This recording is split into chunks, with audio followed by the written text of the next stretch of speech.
আসসালামু আলাইকুম সুধী দর্শকবৃন্দ, আমন্ত্রণ জানাচ্ছি জনকণ্ঠের নিয়মিত আয়োজন বস এভিনিউতে।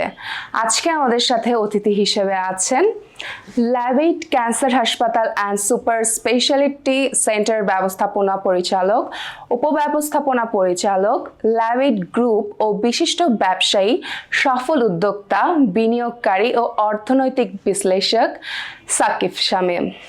আমন্ত্রণ জানাচ্ছি আমাদের আজকের আয়োজনে। আসসালামু আলাইকুম। আপনি কেমন আছেন? জি, আমি ভালো আছি এবং ধন্যবাদ জনকণ্ঠকে আমাকে আমন্ত্রণ করার জন্য।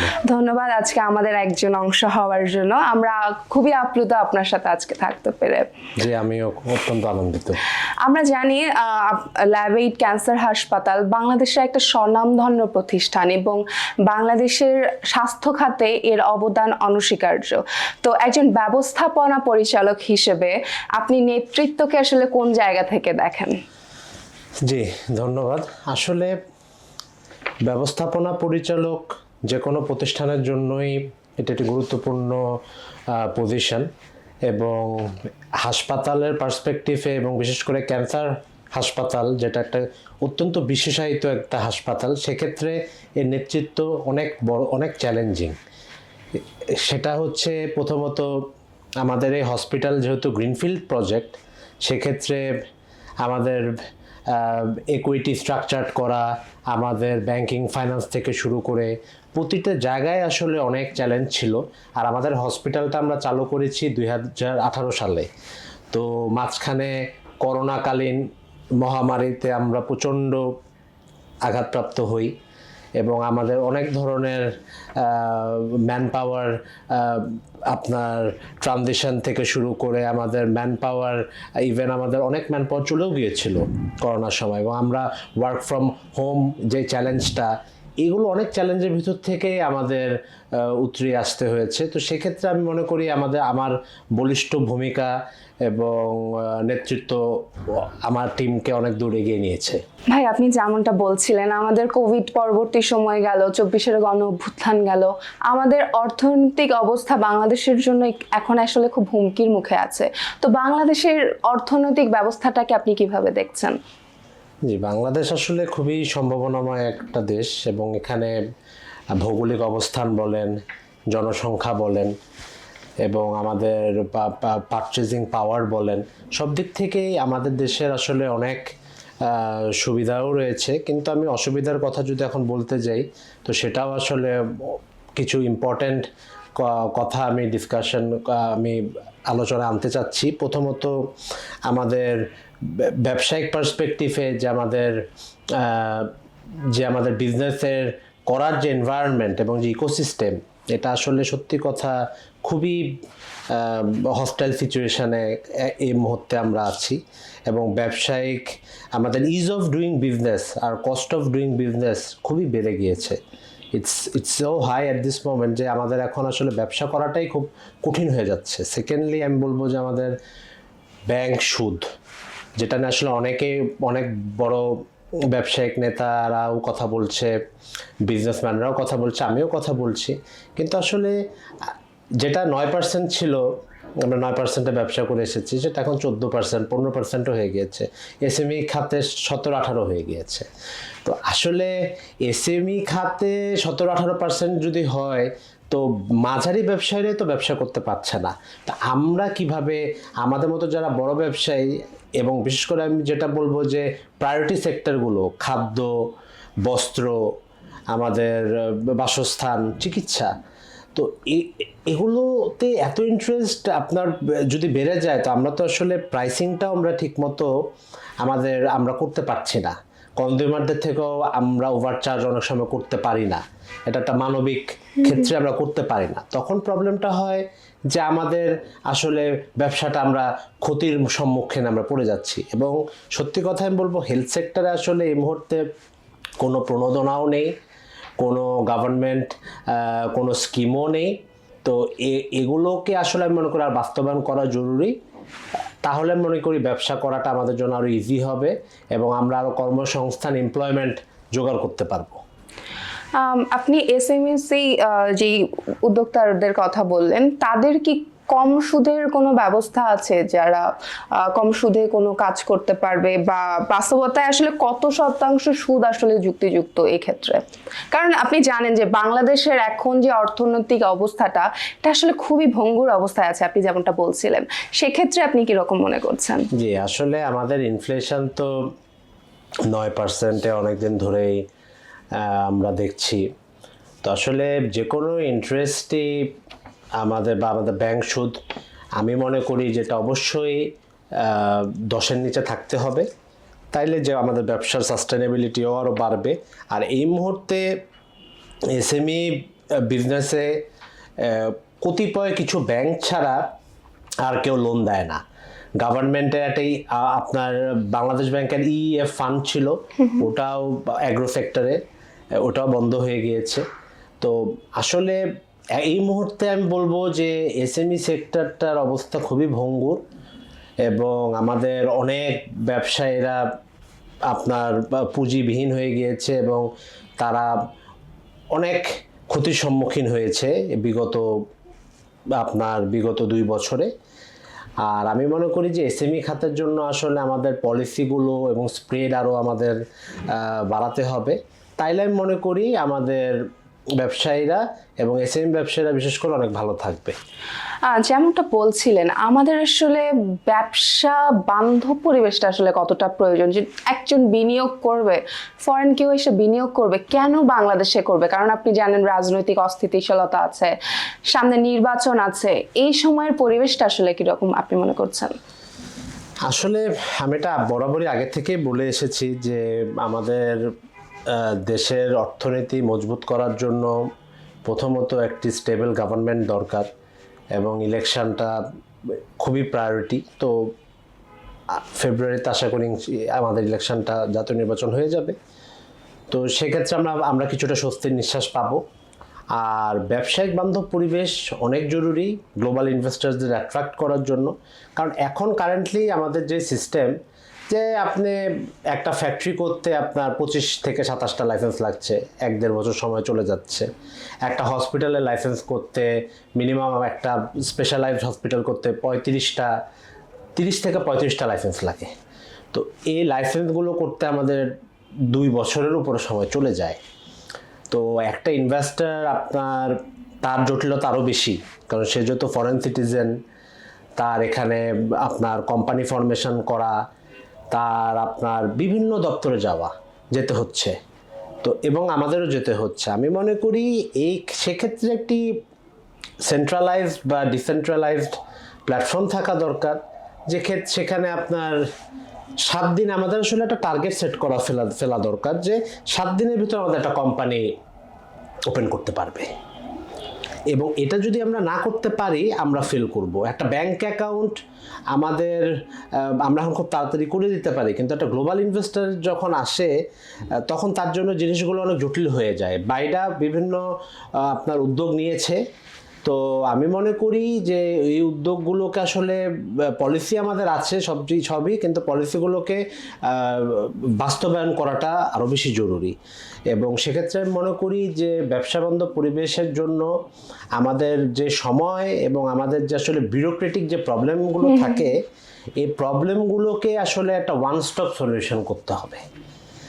একই ছাদের নিচে আপনার প্রবলেমগুলোকে আপনি যদি সলভ না করতে পারেন, তাহলে একটা ইনভেস্টার টাকা দিয়ে করবে না। সম্ভাবনার কথা বলেছেন, অবশ্যই অনেক সম্ভাবনার দেশ আমাদের। গার্মেন্টস বলেন, আমাদের ওষুধ বলেন, আমাদের হেলথ বলেন, চামড়া শিল্প, এখানে অনেক সম্ভাবনা আছে। আসলে এতটুকু জায়গায় এত মানুষ, এটা পৃথিবীর কোথাও নেই। তো আপনার যে ট্রান্সপোর্ট, লজিস্টিক্স, আপনি ইন্ডিয়ায় যেরকম খরচ দরকার, এখানে আপনি অনেক কম খরচে আপনি অনেক মানুষের কাছে রিচ করতে পারবেন। ভাষা, আমরা একটা ভাষায় কথা বলি, মাল্টিপল ল্যাঙ্গুয়েজের ব্যারিয়ার নেই। তো এগুলো আমি মনে করি আমাদের দেশকে আরও পোটেনশিয়ালিটির দিকে এগিয়ে নিয়ে যাবে। কিন্তু আমাদের দেশে ব্যবসা করার জন্য অনেক মানুষই এবং অনেক ইনভেস্টাররাই আগ্রহী, কিন্তু আসলে তাদেরকে আসলে ওই প্ল্যাটফর্মটা করে দেওয়া। এবং আরেকটা খুবই গুরুত্বপূর্ণ ব্যাপার, যে আসলে রিপ্যাট্রিয়েশন অ্যাক্টটা কি, এটা নিয়ে আসলে আমাদের অনেক প্রবলেম হয়। গ্লোবাল কোম্পানিজরা ইনভেস্ট করার পর এক্সিট পলিসি বিজনেসের, কিংবা তারা প্রফিটটা কিভাবে তারা নিবে তাদের কান্ট্রিতে, এই জিনিসগুলো আসলে আমি মনে করি গ্লোবাল ইনভেস্টার্সদের জন্য সহজ করে দিতে হবে, তাইলে আমি মনে করি যে গ্রোথ আরও হবে। সম্পূরক প্রশ্ন, আমার ব্যক্তিগতভাবে এটা একটু জানার বিষয় আছে। যেমন বাংলাদেশে এখন স্বাস্থ্যসেবা খাতটা এমন জায়গায় চলে গেছে, আমরা দেখি যে 10 লাখ মানুষের জন্য একজন মাত্র চিকিৎসক, এবং সরকারি হাসপাতালগুলোতে আমরা দেখি যে কি ভয়ঙ্কর দুর্দশা। ল্যাবএইড বাংলাদেশের একটা বড় রকমের চিকিৎসা ক্ষেত্রে তারা সুনাম অর্জন করেছে। তো আপনারা আসলে নিজেদেরকে স্টাবলিশমেন্টের জায়গা দেখার জন্য আসলে কি কি প্রবলেম ফেস করেন, আর যদি সরকারি প্রতিষ্ঠানগুলোর সাথে আপনারা সিঙ্ক করতে চান সেক্ষেত্রে কি কি জটিলতা মানে আপনাদের সামনে আসে? জি, আসলে আমি একটু কারেকশন করতে চাই যে 1 লাখে আমাদের আসলে এখন ডাক্তারের সংখ্যা 1 জন। তো যেটা আসলে গ্লোবাল স্ট্যান্ডার্ড মিনিমাম 5 জন ডাক্তার থাকা দরকার, সেক্ষেত্রে এটা অনেক পুয়ার, এবং স্পেশালিস্টের ক্ষেত্রে আমি বলবো যে এটা আরও কম। তো প্রথমত আসলে আমি বলবো যে আমাদের বাংলাদেশে হেলথ কেয়ার অ্যাক্সেসিবিলিটিস মানুষের অনেক কম, এবং আমরা অনেকটাই আসলে ইন্ডিয়া ডিপেন্ডেন্সি আমাদের ভিতর চলে এসেছে। তো সেক্ষেত্রে এবং হসপিটাল বিজনেসের বিনিয়োগটা আসলে দীর্ঘমেয়াদী বিনিয়োগ। তো সেক্ষেত্রে প্রথমত আমি বলবো যে আমাদের যে এখানে এস্টাবলিশমেন্টগুলো আছে, এরকম এস্টাবলিশমেন্ট ল্যাবরেটরির মতো আমি মনে করি যে আরও 100 হসপিটাল হওয়া দরকার। রেডিওথেরাপি, আমার একটা সিম্পল এক্সাম্পল দিয়ে বলি, বাংলাদেশে রেডিওথেরাপি সেন্টার আছে মাত্র 27টা, যেখানে আমাদের ডিমান্ড আছে, এখন কারেন্টলি ডিমান্ড আছে 150। তো আপনার কিন্তু মার্কেট অনেক আছে, কিন্তু আমরা পাচ্ছি না, কারণ এখানে আসলে গভর্নমেন্টের সহায়তা দরকার, পলিসি সাপোর্ট দরকার, ইন্টারেস্ট রেটটা সহনীয় দরকার। আর আপনি আরেকটা কথা বলেছেন যে আমাদের ডক্টরসদের যে এই রেশিওটা এটা কম, এটাকে কিভাবে আমরা আরও ইনক্রিজ করতে পারি। এখন ইনক্রিজের অনেক উপায় আছে, আমরা মেডিকেল কলেজ আমাদের অনেক আছে, কিন্তু আসলে কোয়ালিটি এডুকেশনটা আমাদের ইনশিওর করতে হবে। আমাদের কোনো একটা ইন্টারন্যাশনাল কোনো কারিকুলামের সাথে আমাদের ম্যাচ করা, ফলো করা, এই কাজগুলো করতে হবে। আর পিপিপির যে কথাটা আপনি বলেছেন, তো সেক্ষেত্রে অনেক প্ল্যান আছে, যেমন গভর্নমেন্টের আপনার অনেক জায়গা পড়ে আপনার আছে যেগুলো আসলে এখন কোনো কাজ হচ্ছে না। সেক্ষেত্রে আমাদের বেসরকারি বিনিয়োগকারী যারা আছে তাদেরকে ল্যান্ড অফার করা এবং একটা ইকুইটি শেয়ারে আসা, এটা একটা অপশন হতে পারে। তারপর অপশন হচ্ছে যে হসপিটালে যখন সিট অনেক বেশি হয়ে যাচ্ছে, মানে ওভারফিল্ড হয়ে যায় একটা হসপিটাল সরকারি, তখন প্রাইভেটের সাথে আসলে আপনার একটা প্ল্যাটফর্ম যদি আমরা কানেক্ট করতে পারি যে তাদের পেশেন্টগুলো এখানে আসবে। জি, পাবলিক প্রাইভেট পার্টনারশিপে যেটা সবচেয়ে গুরুত্বপূর্ণ আমি মনে করি যে এটা একটা ব্রিজ বিল্ডিং করা গভর্নমেন্টের সাথে প্রাইভেটের। তো সেক্ষেত্রে কস্টের একটা ব্যাপার থাকে, তো সেক্ষেত্রে গভর্নমেন্টের সেই স্ট্রং কিছু পলিসি করতে হবে যে প্রাইভেটরাও কিছু ছাড় অবশ্যই দিবে, কারণ বাংলাদেশে প্রাইভেট সেক্টর এখন প্রায় 60% বেড ক্যাটার করে। তো সেক্ষেত্রে অবশ্যই প্রাইভেটকেও কিছু আমরাও ছাড় দিব, গভর্নমেন্টকেও আসলে কিছু রিইম্বার্সমেন্টের আপনার পলিসি করতে হবে। আর এছাড়াও আসলে এগুলো সব কিছুর মূলে আমি বলবো যে universal health care coverage, health ইন্স্যুরেন্সটা ম্যান্ডেটরি করতে হবে, এবং এটা তো আসলে একসাথে হবে না, কারণ insurance penetration only less than 1%। So phase wise আপনার একটা ইউনিফাইড প্ল্যাটফর্ম তৈরি করা, সোশ্যাল সিকিউরিটি নাম্বার জেনারেট করা, আপনার পেশেন্টের রেকর্ড থেকে শুরু করে দেশের ডেটা দেশে থাকা, তো এগুলো আসলে অনেক কাজ আছে যেগুলো আমি মনে করি নেক্সট গভর্নমেন্টের জন্য এক্ষেত্রে সেখানে ওনাদের অবশ্যই ফোকাস করতে হবে, না করলে হবে না। কারণ একটা দেশের স্বাস্থ্যই আমি বলবো সকল সুখের মূল, এবং এক্ষেত্রে আমাদের উচিত স্বাস্থ্যকে এবার প্রায়োরিটাইজ করা। আপনি একজন ইয়াং বিজনেসম্যান এবং আপনি স্বাস্থ্য খাত নিয়ে এগুলো কথা বলছেন। আপনি জেনে থাকবেন যে বাংলাদেশ রিসেন্ট টাইমে ইন্টারন্যাশনাল রোবট অলিম্পিয়াডে গোল্ড মেডেলিস্ট হয়েছে, সায়েন্স অলিম্পিয়াড গুলো, তাদেরকে কেন আমরা কোনো কাজে লাগাতে পারছি না? বা চিকিৎসা খাতে আসলে এআই এর ভূমিকাটা আসলে অনেক বেশি, তো আমাদের তো বাংলাদেশেই সেই ব্যবস্থাটা আমরা করতে পারি। আপনি কি মনে করেন এই বিষয়ে? জি, এটা তো আসলে আমাদের ব্যর্থতা যে আমরা কেন তাদেরকে এরকম মেধাবী ছাত্রদেরকে আমরা নিতে পারছি না, বিভিন্ন জায়গায় কাজে লাগাতে পারছি না। তো সেক্ষেত্রে আমি মনে করি আমাদের কাজের স্পেকট্রাম এবং আমাদের কাজের চিন্তাধারা আরো বৃদ্ধি করতে হবে। প্রযুক্তিতে আসলে অনেক প্রযুক্তি ছাড়া আসলে হেলথ কেয়ারেও চলবে না, কোনো নেক্সট এআই এর আমরা কথা বলছি সেটাও আসলে সম্ভব না। এবং আমি মনে করি যে এআই এর ইনফ্রাস্ট্রাকচারটা আসলে খুবই জরুরি। প্রথমত আমাদের দেশে এনার্জিতে আমাদের সাফিসিয়েন্সি আরো বাড়াতে হবে। তারপর আসে হচ্ছে আমাদের ইনফ্রাস্ট্রাকচার আমাদের এআই ডেটা সেন্টার্স আমাদের করতে হবে। তারপর আসে হচ্ছে আমাদের মডেল বিল্ডিং, যেটা আমি করছি। সো আমরা এআইতে যথেষ্ট আমরা ইনভেস্ট করছি। আমরা একটা সেকেন্ড অপিনিয়ন প্ল্যাটফর্ম তৈরি করেছি ডক্টরস এবং ক্লিনিশিয়ানদের এফিসিয়েন্সি আউটপুট বাড়ানোর জন্য। আর আমরা এআই মডেল তৈরি করেছি। আমরা AR VRA augmented reality virtual reality প্ল্যাটফর্মে আমরা ভার্চুয়াল হসপিটাল করেছি। সো ল্যাবেড সেক্ষেত্রে আমরা অনেক কাজ করছি এবং আমরা এআই একটা চ্যাটবটও তৈরি করেছি, ইউনিভার্সাল চ্যাটবট, যেটা আপনার ব্যাংকিং থেকে শুরু করে হেলথ এবং একটা স্পেসিফিক যে কোনো ফিল্ডের জন্যই কাজ করতে পারবে। আমাদের নিজস্ব অনেক বড় ডেটা সেট আছে, আমাদের অনেক বড় টেক টিম আছে, ডেটা অ্যানালিস্ট আছে, চিফ ডেটা সায়েন্টিস্ট আছে, যারা আমরা এই ডেটা নিয়ে আমরা কাজ করছি। বাট আসলে সত্যি কথা যেটা, আমাদের ইনফ্রাস্ট্রাকচারগুলো বিল্ড করতে হবে এবং চিপ ম্যানুফ্যাকচারিং নিয়ে আমরা অনেক কথা বলছি, বাট আসলে আমাদের আগে বেসিক জিনিসগুলো, যেটা আমি আবারও বলি যে এনার্জিতে সাফিসিয়েন্সি বাড়ানো, এআই ডেটা সেন্টার করা, দেন আমরা চিপ ডিজাইন বা কিছু অংশ আমরা করতে পারি।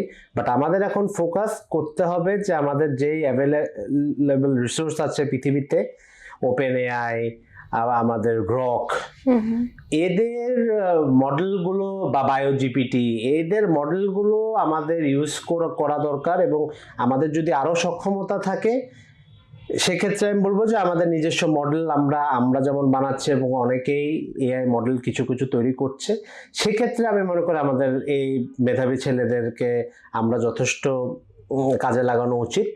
এবং আমাদের দেশে আরো অনেক মেধাবী সফটওয়্যার ডেভেলপার্স আছে, আমাদের ডেটা সায়েন্টিস্ট আছে, এবং তাদের মান পৃথিবীর যে কোনো দেশের থেকে আমি বলবো যে কম না। তাদেরকে আমি মনে করি যে আরো কর্মসংস্থান বাড়ানো দরকার।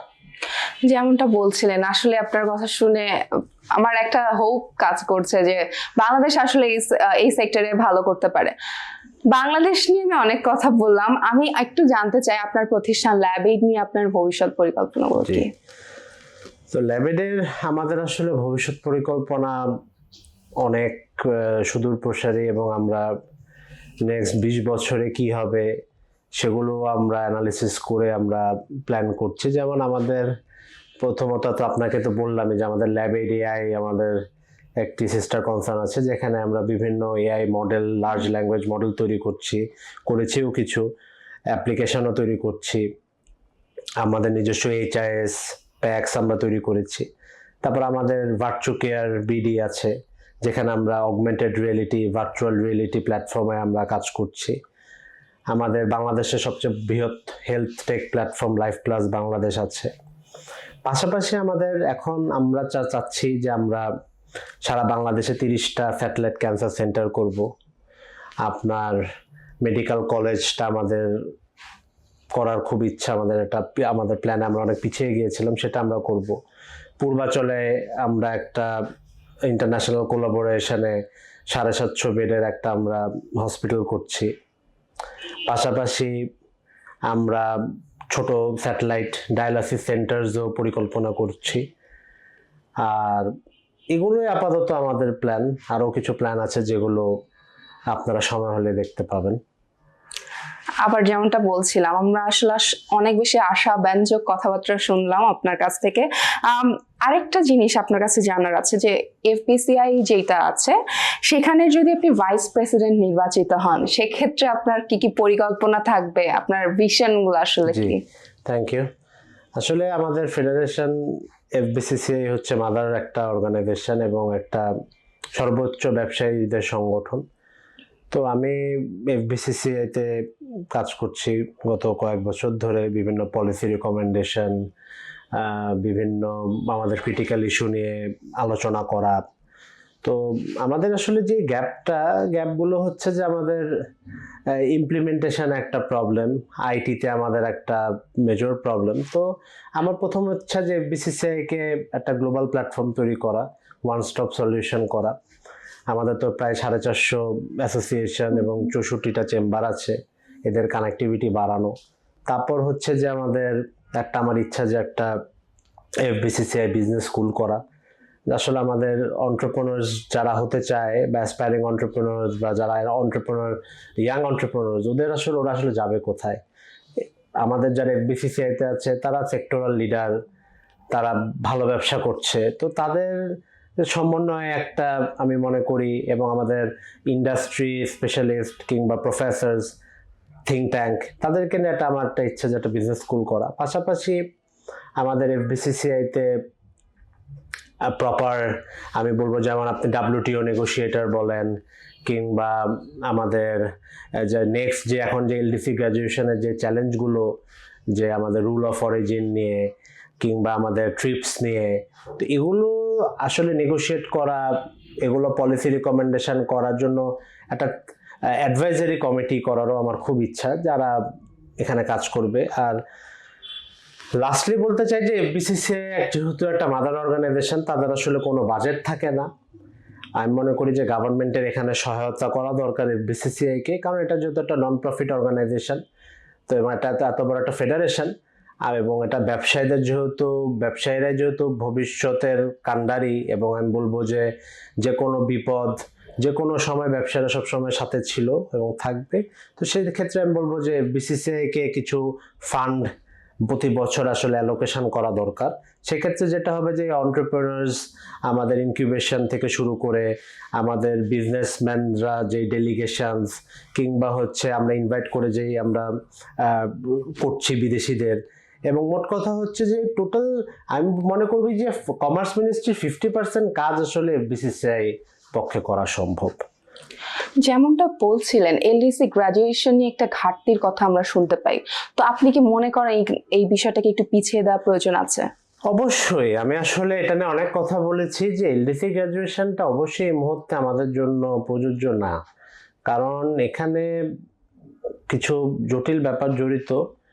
যে আমি বলেছিলাম ট্রেড রিলেটেড ইন্টেলেকচুয়াল প্রপার্টি, তো এটা নিয়ে কিন্তু আমাদের জ্ঞান এখনো অনেক প্রিমিটিভ স্টেজে আমরা আছি। তো নর্মালি আমরা তখন যেটা হবে যে ট্রিপসের আওতায় আমাদের যে ওষুধ প্যাটেন্ট আমাদের দিতে হবে, আমরা একটা বীজ সেকেন্ড টাইম ইউজ করলে সেটা টাকা দিতে হবে, তো অনেক প্রবলেম এবং খরচ বেড়ে যাবে, এবং আমাদের যে কিছু শুল্ক টেরিফের আমরা সুবিধা পাই, কাপল অফ বিলিয়ন্স ডলার্স, এই সুবিধাটা আমরা বঞ্চিত হব। আর আমাদের তো আসলে ইন্ডাস্ট্রি ডাইভার্সিফিকেশনটা ওভাবে হয়নি, আমরা 80-85% গার্মেন্টসের উপর ডিপেন্ডেন্ট। সো আমি বলছি না গার্মেন্টসের ব্যবসা আমরা বন্ধ করে দেবো, ডেফিনেটলি গার্মেন্টসের ব্যবসা থাকবে, কিন্তু আমাদের অন্যান্য বিজনেসগুলো আমাদের এক্সপোর্ট ওরিয়েন্টেড, যেমন ফার্মাসিউটিক্যালস, লেদার, এবং আরো অনেক আমাদের বায়োডিগ্রেডেবল প্রোডাক্টস, আমাদের এনভায়রনমেন্ট ফ্রেন্ডলি প্রোডাক্ট, অনেক কিছুতে আসলে সুযোগ আছে। ইভেন সফটওয়্যারেও আমাদের এক্সপোর্টের একটা অনেক বড় একটা হাব, যেটা আসতে Indian leading companies like TCS, Infosys, they are earning billions of dollars. তো এই আউটসোর্সিং বা বিজনেস প্রসেস আউটসোর্স, এইটাতে আমরা অনেক পিছনে। তো এইগুলো কাজ আসলে আমাদের যতক্ষণ দিন পর্যন্ত আমরা উন্নয়ন না করতে পারি, বা আমাদের হয়তো বা এইগুলোতে আমাদের প্ল্যানিংটা করতে হবে। তারপর মনে করি যে আমি আসলে মনে করি অ্যাটলিস্ট আমাদের 3 years, 2 to 3 years আমাদের 3 years অ্যাটলিস্ট টাইম দেওয়া দরকার। দিলে তখন এই প্রায়োরিটিগুলো আমরা ঠিক করতে পারবো, এবং আমাদের বিজনেসটাকে আমরা ওই জায়গায় আমরা করার চেষ্টা করতে পারবো। জি, আমরা একদম শেষ পর্যায়ে চলে এসেছি। আমরা আসলে আন্তর্জাতিক মানের যে চিকিৎসা সেবাটা, সেটা ল্যাবএইডে আমরা সেটা সম্ভব দেখেছি। তো এই নিয়ে সফলতার গল্প আসলে আমরা একটু শুনতে চাই, কিভাবে সম্ভব হলো আপনাদের এই যাত্রাটা? তো ল্যাবএইড গ্রুপের তো আসলে আমরা অনেকগুলো সার্টিফিকেশন আমরা পেয়েছি, এবং ইন্টারন্যাশনাল মানদণ্ড আমরা বজায় রেখে কাজ করছি। যেমন লোকালি আমরা যদি বলি যে আমরা BAB ISO বাংলাদেশের যেটা ল্যাবের সার্টিফিকেশন, সেটা আমরা পেয়েছি, এবং আমাদের ল্যাব আপনার প্রথম ল্যাব যেটা বাংলাদেশি ল্যাব, প্রথম বাংলাদেশি ল্যাব যেটা college of American pathology which is the highest accreditation. আমাদের কার্ডিয়াক স্পেশালাইজড হসপিটাল হচ্ছে NABH অ্যাক্রেডিটেড, যেটা ইন্ডিয়ার আপনার ন্যাশনাল অ্যাক্রেডিটেশন।